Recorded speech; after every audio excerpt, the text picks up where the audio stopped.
My name is Jennifer, and 2 years ago I was completely lost. Not just in life. I was literally lost driving to the wrong address for a renovation project in Portland. But when I pulled up to that weathered Victorian house with its cracked windows and walls that screamed for help, I had no idea I was about to find exactly what I didn't know I was looking for. Because when you walk into the home of a 32-year-old widow, discussing paint colors and building materials, you don't expect that she'll become the person who rebuilds you from the inside out. This is the story of how I came to renovate a house and ended up renovating my own life. Subscribe to the channel and watch new videos every day. October 15th, 2024, Tuesday, 9:47 a.m. The rain in Portland that morning was the kind that made you question every decision you'd ever made. I sat in my car outside the address my assistant had given me, staring at the house through the windshield wipers that squeaked like they were dying. The Victorian mansion loomed before me, 3 stories of faded blue paint, sagging gutters, and windows so dirty you could barely see through them. This was supposed to be my comeback project. After my divorce from Robert finalized 6 months ago, I'd thrown myself into work with the kind of desperation that only comes from needing to feel like you're building something when everything else has crumbled. I grabbed my leather portfolio from the passenger seat and stepped out into the drizzle. My heels clicked against the wet pavement as I approached the front door. I'd been doing this for 15 years, renovating homes, transforming spaces, helping people reimagine their futures through architecture and design. But this time felt different. This time, I was the one who needed reimagining. The door opened before I could knock. She was smaller than I expected. The woman standing in the doorway had dark hair pulled back in a messy bun, wearing an oversized sweater that hung off one shoulder. Her eyes were the color of storm clouds, gray and deep, and somehow both sad and defiant at the same time. She couldn't have been more than 32 or 33. But there was something in her expression that suggested she'd lived through more than her years should allow. "Jennifer?" she asked, her voice carrying that particular Portland accent. Soft, measured, like she was choosing each word carefully. "Yes, that's me." "You must be Catherine?" I extended my hand, already shifting into my professional mode. This was the part I was good at. The introduction, the assessment, the beginning of transformation. She shook my hand, and her grip was surprisingly firm. "Come in. I'm sorry about the mess. I haven't really done much since David died." The words hung in the air between us like a confession. David, her husband. I'd read about it in the initial consultation notes. Widowed 18 months ago in a car accident on I-5. The kind of tragedy that rewrites your entire life in a single moment. "I'm so sorry," I said. And I meant it. Divorce was painful, but at least Robert was still alive. At least I could hate him when I needed to. Catherine didn't have that option. The interior of the house was exactly what I'd expected from the exterior. Beautiful bones buried under years of neglect. Original hardwood floors hidden beneath layers of dust. A grand staircase that curved upward like an invitation to better things. Crown molding that spoke of a time when people believed in permanence. But the walls were a depressing beige. The furniture looked like it hadn't been moved in months, and there was a kind of stillness to the place that felt less like peace and more like surrender. "So," I said, pulling out my tablet and stylus, "tell me what you're envisioning. What do you want this space to become?" Catherine walked to the window, her fingers trailing along the dusty windowsill. "I don't know," she admitted, That's why I hired you. I just know I can't live like this anymore. I can't wake up every morning in a house that feels like a tomb. The honesty of it struck me. Most clients came to me with Pinterest boards and Instagram inspiration. They wanted to impress people or prove something. But Catherine just wanted to stop feeling dead in a house that was still technically alive. Okay, I said. And I felt something shift in my chest. Some small recognition of kinship. Then let's start with the basics. Let's talk about light, about color, about what makes you feel alive. We spent the next 3 hours walking through every room. I took measurements, snapped photos, and asked questions. But somewhere between discussing the kitchen renovation and the master bedroom, Catherine started talking. Not about the house, but about David. About how they'd met in college, how they'd spent 10 years planning this life together, how they'd been trying to have a baby when the drunk driver crossed the median on a Tuesday afternoon. I found myself sharing too. About Robert and his affair with his paralegal. About how I'd spent 15 years building a marriage that he'd decided to demolish in a single moment of weakness. About how I'd thrown myself into work because work was the only thing that didn't betray you. At least you can be angry, Catherine said, as we stood in what would become her new kitchen. I'm stuck somewhere between anger and guilt, like maybe if I'd asked him to pick up milk that day, or if I'd insisted we go out for dinner instead of him driving home alone, maybe he'd still be here. That's not how it works, I said, and I realized I was speaking to myself as much as to her.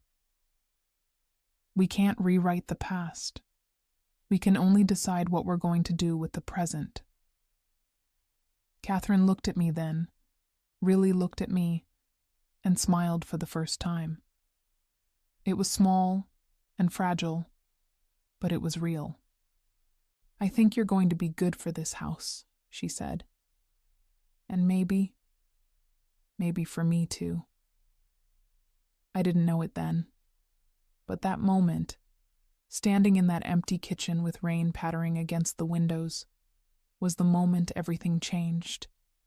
Not just for the house. For me. October 22nd, 2024, Tuesday, 2:15 p.m. 1 week later, I was back at Catherine's house with my contractor Marcus. No, wait. His name was Daniel. Daniel, who'd been working with me for 8 years and had the kind of steady presence that made clients feel like their homes were in good hands. The demolition had begun. We were tearing out the old kitchen, the one that David and Catherine had never quite finished updating together. It felt almost sacred, this destruction, like we were performing some kind of ritual to make space for what came next. Catherine watched from the doorway, wrapped in a blanket despite the fact that it was 65 degrees outside. She'd taken the day off work. She was a high school art teacher, which somehow made perfect sense to me the moment she told me. Of course she was an artist. There was something about the way she saw the world, the way she noticed light and shadow and color, that spoke to a creative soul. This is the hard part, I told her as Daniel's crew began removing the old cabinets. It gets messier before it gets better. But that's okay. That's how transformation works. Is that what this is? Catherine asked. Transformation? That's what I'm hoping, I said. Over the next 2 weeks, I found myself at her house more often than my schedule technically allowed. I told myself it was because this was an important project, because I needed to oversee every detail. But the truth was more complicated. The truth was that Catherine had become the most interesting part of my day. She'd leave me coffee in the morning, dark roast, no sugar, exactly how I took it. We'd have lunch together on the back porch, watching the Portland rain come and go in that unpredictable way it had. She'd tell me about her students, about the ones who came from broken homes and found solace in art class. I'd tell her about my clients, about the ones who thought a new kitchen would fix their marriages, only to discover that you can't renovate your way out of fundamental incompatibility. "Do you ever regret it?" she asked me one afternoon in early November. We were sitting on her back steps, and she was sketching something in a worn notebook. Getting married in the first place?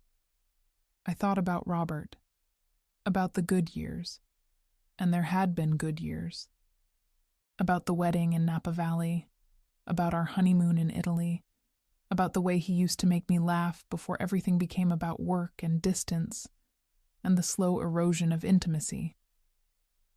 "No," I said finally. "I regret how it ended, but I don't regret the journey. Even the painful parts taught me something." "David used to say that too," Catherine said softly. "That pain was just growth wearing an uncomfortable costume."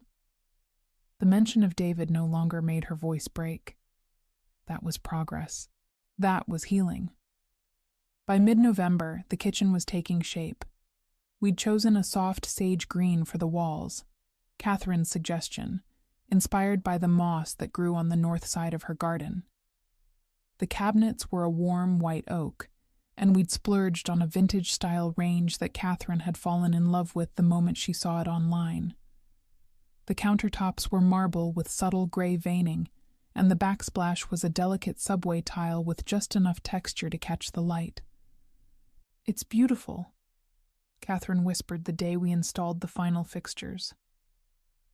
"It's like you took everything I was feeling and turned it into a room." "That's what good design does," I said. "It translates emotion into space." But standing there in that kitchen, watching Catherine run her fingers along the countertop with something like wonder in her eyes, I realized that what was happening between us had nothing to do with design anymore. Somewhere in the last 6 weeks, between paint swatches and contractor meetings and late-night conversations about loss and healing, I'd started to fall for her. The realization terrified me. That night, I sat in my apartment in downtown Portland and stared at my phone.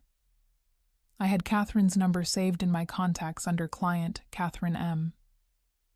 I'd been texting her about the project, about timelines and material selections. But what I wanted to text her had nothing to do with the renovation. I didn't send the message.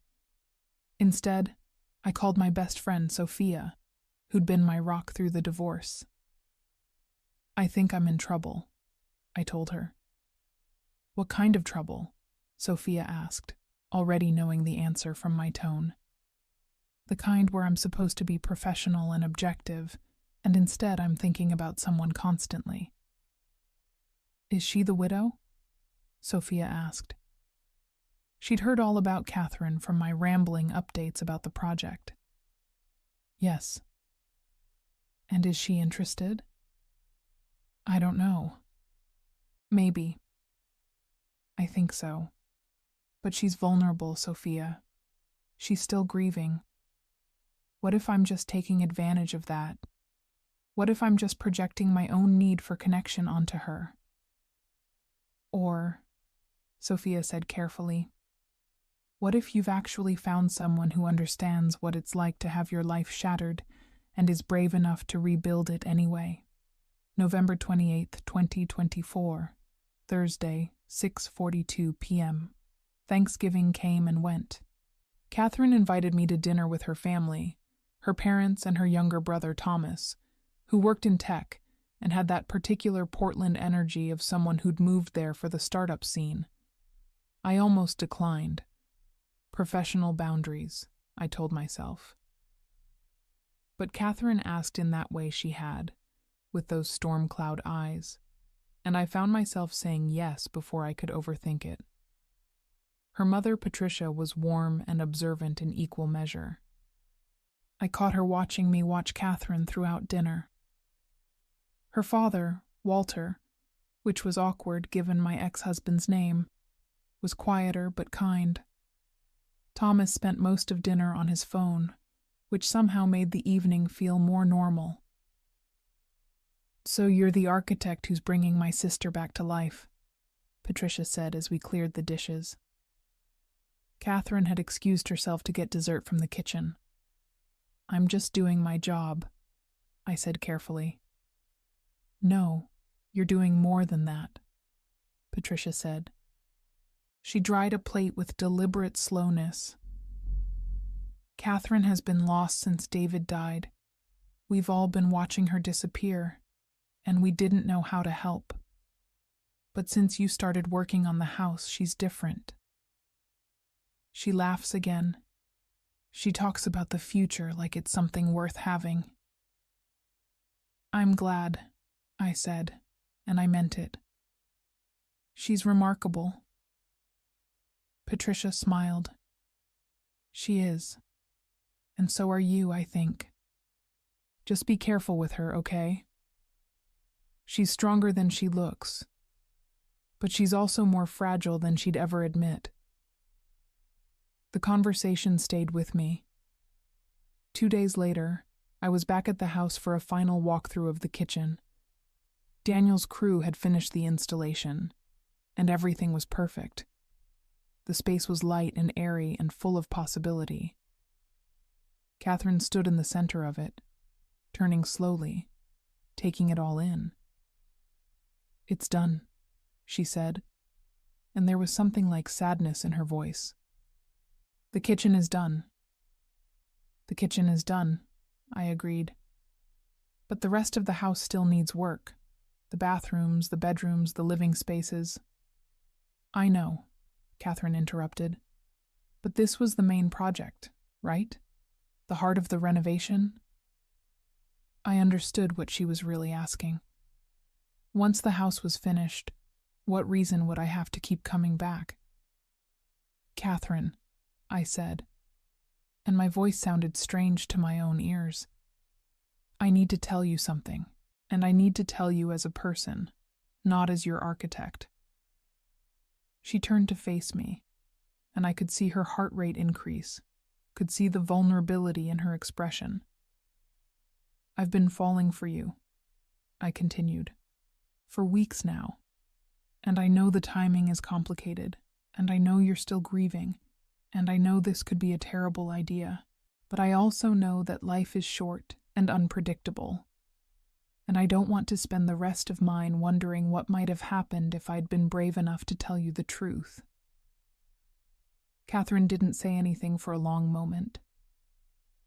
She just looked at me, and I watched emotions flicker across her face like clouds moving across the sky. Fear, hope, longing, doubt. "I'm scared," she finally said. "I'm scared that if I let myself feel something for you, I'm betraying David. I'm scared that I'm just looking for someone to fill the void he left. I'm scared that I'm not ready, and I'm going to hurt you." "Those are all valid fears," I said. "But here's what I know. You're not betraying David by living. You're honoring him by refusing to let his death kill you too. And as for whether you're ready, I don't think anyone's ever really ready for love. I think you just have to be brave enough to try." Catherine walked toward me slowly. When she reached me, she took my hand. Her fingers were cold, but her grip was warm. "I'm terrified," she whispered. "Me too," I admitted, "but I think I might be falling for you as well." When she kissed me, it felt like the most natural thing in the world, like two broken pieces finally finding their fit, like renovation and healing and hope all at once. But the kiss lasted only a moment before Catherine pulled away, her expression troubled. "What's wrong?" I asked. "Nothing's wrong," she said. "Everything's right, and that's what scares me. Because right now, everything is still new and beautiful. But what happens when the newness wears off? What happens when you realize you're dating a woman who's still figuring out how to live again? Then I'll be there while you figure it out, I said. Just like you'll be there while I figure out how to trust again. But even as I said it, I could feel the weight of her fear.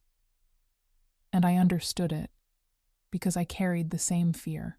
We were both people who'd had our lives rewritten by loss. We were both terrified of being rewritten again. December 15th, 2024, Sunday, 11:23 am. The first real fight came 3 weeks later, on a Sunday morning in mid-December. We'd been together, officially, for about 2 weeks. 2 weeks of stolen kisses in her kitchen, of late-night phone calls, of the kind of intensity that comes from two people who've been lonely for too long. Catherine had invited me to stay the night for the first time. We'd made dinner together, pasta with fresh vegetables from her garden, wine from a local vineyard. We'd talked until midnight, and then we'd gone to bed. And it had been tender and careful and beautiful.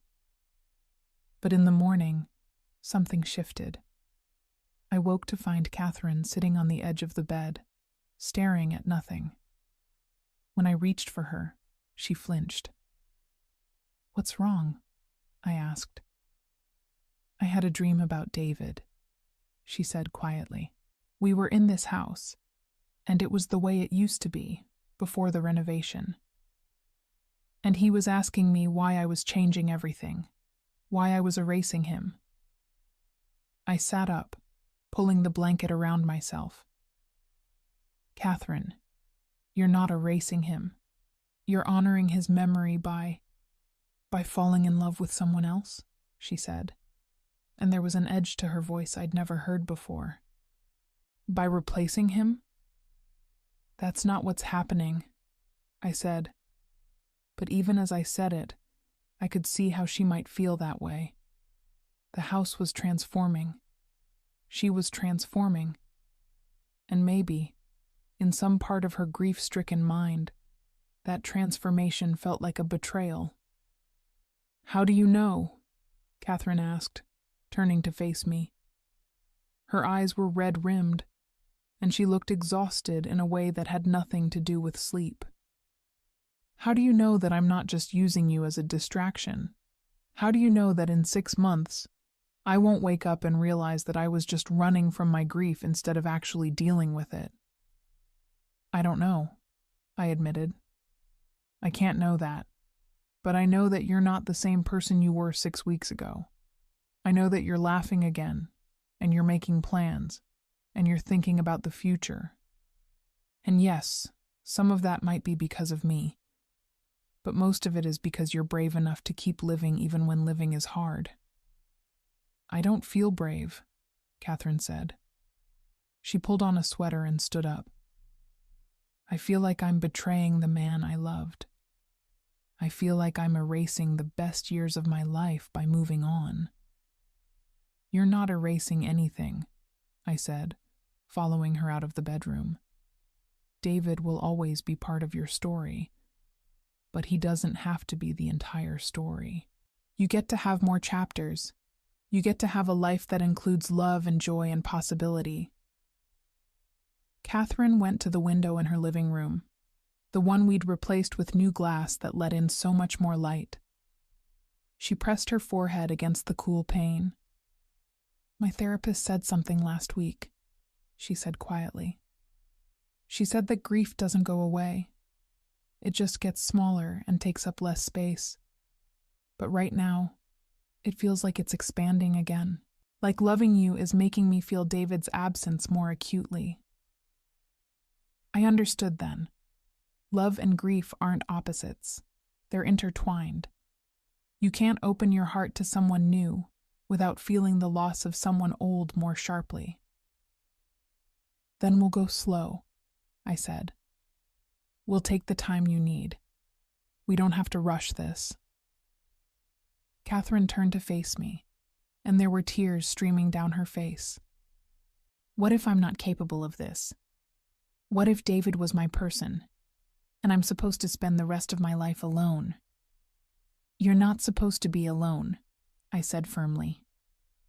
And you're more than capable of this. You're capable of anything, Catherine. You've already survived the worst thing that could happen to you. Everything else is just learning how to live again. She came to me then, and we held each other in that living room that we'd transformed together. Outside, Portland rain began to fall, soft and persistent, and I realized that healing isn't linear. It's messy and complicated and full of setbacks, but it's also worth it. By evening, we'd talked through the fear. Catherine called her therapist and got an emergency appointment for the next day. I promised to be patient, to check in with her about her feelings, to not push her faster than she was ready to go, and Catherine promised to be honest about her grief, to not let it build up until it exploded. It wasn't a perfect resolution, but it was real. It was the kind of work that actual love requires. January 10th, 2025, Friday, 3:47 p.m. 3 months after I first walked into Catherine's house on that rainy October day, the renovation was complete. The entire house had been transformed. The bathrooms now had heated floors and rainfall shower heads. The master bedroom was a sanctuary of soft grays and blues, with new windows that framed the view of her garden perfectly. The living room had been opened up, creating a flow between spaces that made the house feel alive in a way it hadn't before. But the real transformation wasn't the house. It was us. I'd moved some of my things into Catherine's place in December. Nothing permanent. I still had my apartment downtown, but enough that it felt like I had a home here. We'd settled into a rhythm. Weekday mornings, I'd wake up before her and make coffee. Weekends, we'd work on her garden together, planning what we'd plant in spring. We'd have dinner with her family, and Patricia would give me knowing looks that made Catherine blush. We'd take walks through Portland's neighborhoods, and Catherine would point out architectural details I'd never noticed before. The fear didn't disappear entirely. Catherine still had hard days where grief would hit her unexpectedly. I still had moments where I'd wonder if I was making a mistake, if I was moving too fast, if I was setting myself up for another heartbreak. But we'd learn to sit with those fears together, to talk about them instead of letting them fester. On the day of the final walkthrough, Catherine's family came over. Patricia and Robert, Thomas, and Catherine's closest friend, Melissa, who taught art with her. We stood in the kitchen, that beautiful sage green kitchen that had started everything. And I watched Catherine's face as she looked around at what we'd created. "It's perfect," she said, and she was crying, but they were happy tears. "It's exactly what I needed." "What you needed was already inside you," I said. "I just helped you bring it out." That night, after everyone had left, Catherine and I sat on the back porch. The January air was crisp, and the stars were visible in a way they rarely were in Portland. She leaned her head on my shoulder, and I wrapped my arm around her. "I have something to tell you," she said. My heart jumped. I'd been waiting for this moment, hoping for it, terrified of it. "I'm ready," Catherine continued. "I'm ready to stop living in the past. I'm ready to build a future with you. Not because I'm running from grief, but because I'm running toward joy. Does that make sense?" "Perfect sense," I said.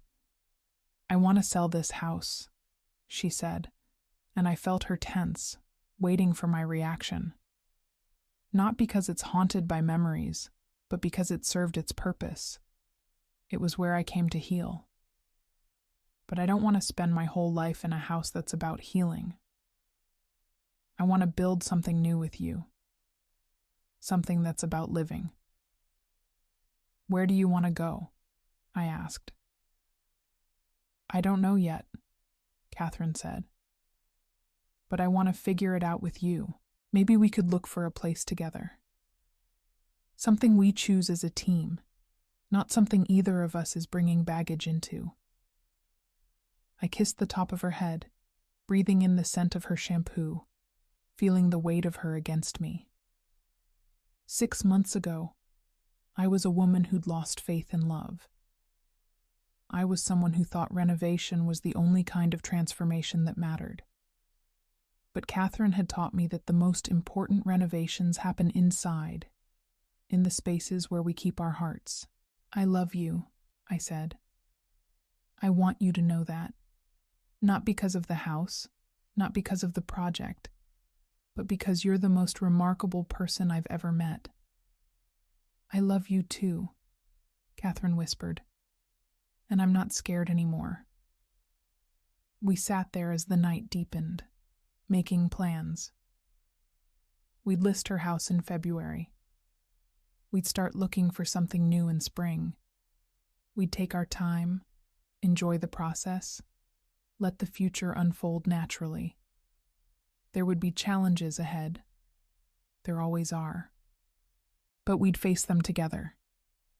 Two women who'd learned that sometimes the best renovations are the ones that happen to your heart. Thank you so much for listening to this entire story. I hope it touched your heart the way it touched mine while I was living through it. Here's my advice for you. Don't wait for everything to be perfect before you allow yourself to love and be loved. Life is messy and unpredictable, and sometimes the greatest transformations happen when you're brave enough to let someone in, even when you're still broken. Love isn't about finding someone who completes you. It's about finding someone who's willing to rebuild with you. If this story resonated with you, please subscribe to the channel. Your support means everything to us, and it helps us continue bringing these stories to life. I'm sending you all a blessing today. May you find the courage to transform not just the spaces around you, but the spaces within you.